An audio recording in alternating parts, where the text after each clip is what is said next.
It also included a commitment to an expanded dialogue on regional security issues.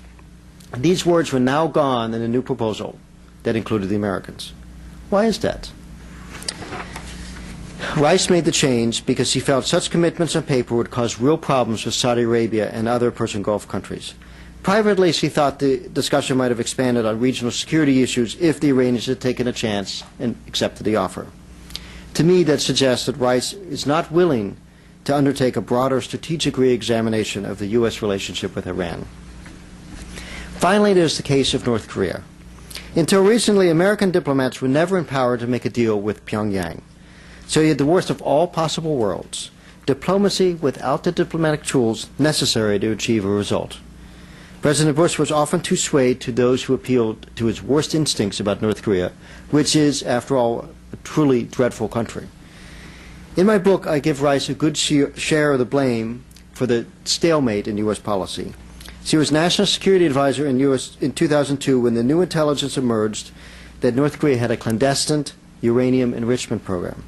Distracted by the coming war with Iraq, she let the situation spiral out of control, usually by taking a middle ground between warring administration factions on dealing with Pyongyang. I'm not trying to argue the case for either engaging North Korea or isolating it, but Rice never seemed to force the development of a consistent policy, so the result was a muddled mess. Much like the invasion of Iraq, Rice never developed a plan for what would happen after the collapse of the Clinton administration deal that had frozen North Korea's nuclear facilities. The North Koreans had a plan. They restarted the Yongbyon reactor and promptly reprocessed 8,000 spent fuel rods to give themselves a stockpile of plutonium, enough for 8 to 10 nuclear weapons.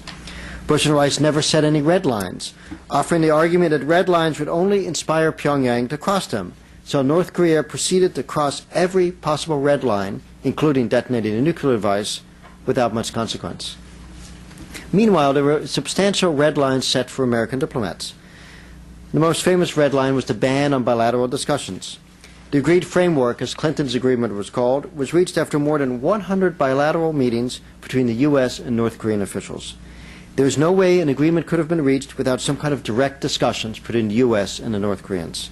So during the first term, the administration supported a diplomatic process that was designed to fail. When Rice became Secretary of State, she hired a man known as Christopher Hill as Assistant Secretary for East Asia and Pacific Affairs. Rice knew what she was getting when she hired Hill. Though he had no experience in negotiating with the North Koreans, he is the epitome of a creative diplomat, someone willing to take chances and push the envelope. And he had a reputation for sometimes stretching his instructions.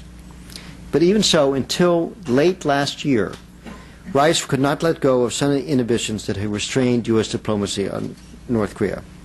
I'll give one example.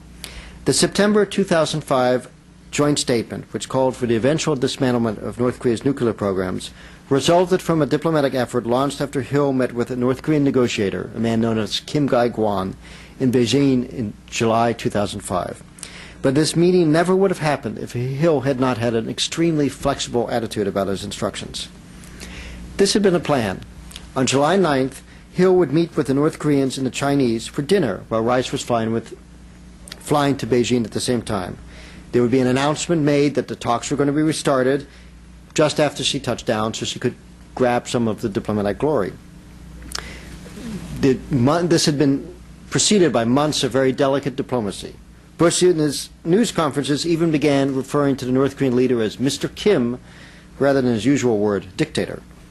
But nothing is ever simple when dealing with the North Koreans. On the morning of the 9th, Hill was walking on the Great Wall of China when one of his aides received a call on his cell phone. The North Koreans had decided they would not come to the meeting if the Chinese were present. Hill's instructions were firm. No Chinese, no meeting, because the Americans could not meet alone with the North Koreans. That was the rule. Hill, speaking on his cell phone, demanded the Chinese had to be there. At 6 p.m., Hill went to the meeting location selected by the Chinese, the gleaming St. Regis Hotel, which is actually owned by the Chinese government. Rice was in the air, and Hill wasn't sure if the Chinese would show up. Now, he could have easily called Rice on the plane, but he chose not to do so. Anyway, he's standing there for 20 minutes, and neither the Chinese nor the North Koreans had shown up. Hill asked his aide to call the North Koreans, who then asked, are the Chinese there? Hill made a snap decision. He wanted to have that meeting. He didn't want to lose the opportunity, and so he would deal with the consequences later. The North Koreans were told the Chinese had not shown up, and 15 minutes later, Hill was sitting down with Kim Gaik-kwan. Kim earnestly told Hill that it was the dying wish of Kim Il-sung, the father of the current North Korean leader, Kim Jong-il, that North Korea give up its nuclear weapons. Now Hill had to explain to his boss what had happened in the meeting. After Rice's plane landed in Beijing, he met her in a hotel room and told her he had some good news and some bad news. The bad news is the Chinese not show up. But, he said, the good news is the North Koreans have agreed to come back to the talks and have announced that in Pyongyang. Rice crinkled her nose. Not a good sign. I thought we had an understanding on that, she said. The next morning, when Rice met with Foreign Minister Li Zhaizing, she sternly told him she expected the Chinese to be at the meal and she was not happy with the process. You were supposed to host a dinner and you didn't show up, she complained, making it clear that she thought the Chinese behavior was not straightforward. Li made no excuses, but he told her she should focus on the outcome, not the process. Let me repeat that. The outcome, not the process. Li had put his finger on the whole problem with the American approach. The process was much more important than the outcome. Months later, Rice would publicly always point to Hill's meeting with Kim as proof that the United States did allow bilateral contacts with the North Koreans. She just never mentioned that Hill had to violate her instructions in order to do so. Not until North Korea detonated a nuclear weapon a year ago did Rice ever empower Hill to meet extensively and repeatedly with the North Koreans, even in Pyongyang, in Europe, Berlin, Geneva. Of course, now, the price for a deal to end North Korea's nuclear programs has gone up much higher. In my book, I also write about Rice's policies towards Iraq, towards Lebanon, the larger Middle East, Sudan, Europe, and India. But I'll pause here to take questions. My bottom line on Condoleezza Rice is that she's a smart, sophisticated diplomat, but she fundamentally lacks a strategic vision. Her approach has been largely tactical, a series of ad hoc efforts designed to deal with an unfolding series of crises that stem from decisions that she helped make in the first term. Her closeness to the President has given her tremendous clout within the administration, making her a far more powerful figure than Colin Powell. But so far, she's not used the force of fundamental rethinking of the administration's approach to the world. Thank you very much.